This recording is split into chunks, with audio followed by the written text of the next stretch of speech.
Thank you, everyone, for coming to the press conference of Max Purcell. I'll start with the first question and then we'll go to In the Room. Max, incredible performance. I know not the result you want, but what are your early reflections post-match? Definitely committed to a more aggressive game style today. Was happy that I kind of continued it throughout the whole 4-hour match and got so close. Something that I haven't done a whole lot of in my career. But yeah, no regrets. Great match with Casper. Looking to take that confidence into the rest of the season. In the Room, thanks.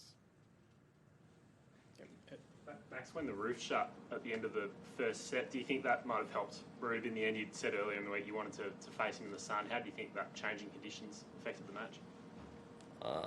After the roof closed, we were 2 sets all, to be honest, so I lost when the roof was open. So I think the weather today wasn't going to help me anyway, really. It wasn't that hot. Courts, didn't get as much heat in them as I would have liked with the roof being closed, but again, I don't think it was going to be an issue with the weather today anyway.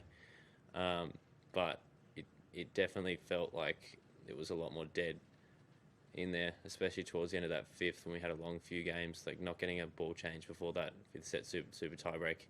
Really noticed how dead the balls were kind of getting. Would have liked to have seen some fresh balls towards the end of that third set and see how he handled the pressure when I was going after the ball, but that's tennis. I can't tell the umpire when I want new balls and get them. Yeah. Casper talked about just how difficult it is to play against someone like you, Max, with just the net rushing style and so on, and what a challenge it was for him to find a way around that. How much can you take from that someone at his level really finds your game a difficult thing to pick apart? Yeah, it's great, man. I've known Casper since I was probably like 12 years old, so we're the same age, so played juniors together and all that, so I'm glad that Casper still speaks highly of me. I think I do play a game that can kind of trouble anyone, but in saying that, there are obviously some still lower ranked guys that beat me. I've just got that kind of game style that kind of disrupts rhythm, so anyone on an off day is going to struggle against me, and I like the fact that the way I play can kind of beat anyone, but also maybe lose to anyone. But, I'm in with a chance every time I step on court.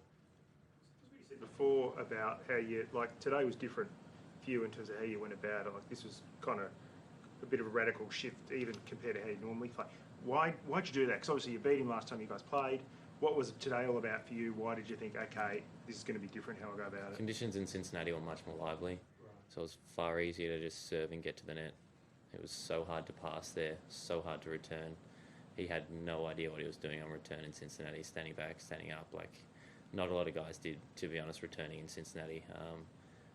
And so that's why I wanted to play him in the heat here to try and get something close to that. But obviously didn't, so I felt like the conditions were too clean and the balls were too soft to just go about the way I was playing last time and think I was going to just walk over and beat 11 in the world, Casper Ruud. So I had to bring something else to the table. I had to try and give him no rhythm, go for a lot of shots. Look, I made a lot of errors, but I think that helped me stay free for the whole match and allowed me to, almost get across the line at the end.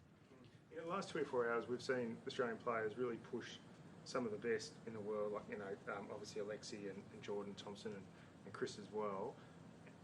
What's the tack out there for all you guys? I know you're all kind of mates. Do you think that's something that we're able to do that, or do you walk away and just kick yourself because you got so close against these really good players? I think we're all just, kind of finally where we want to be in our careers in that top 100 playing the big tournaments. So now we've got a little bit more freedom with schedule and with coaches, with physios and all that. So, and in saying that, everyone's then pushing to be ranked higher than the other one, so everyone's playing good ball. It's kind of, part of the reason why I think I've done well is because all these other guys have started to do well. Even Rinky losing to Struffy in the first round 10-8, and then we got Koobs as well to Galan. Like, everyone's had a few heartbreaks this week against some good players, but man, that's tennis. Everyone gets unlucky. Everyone gets luck somewhere else throughout the season, and that's just how it goes.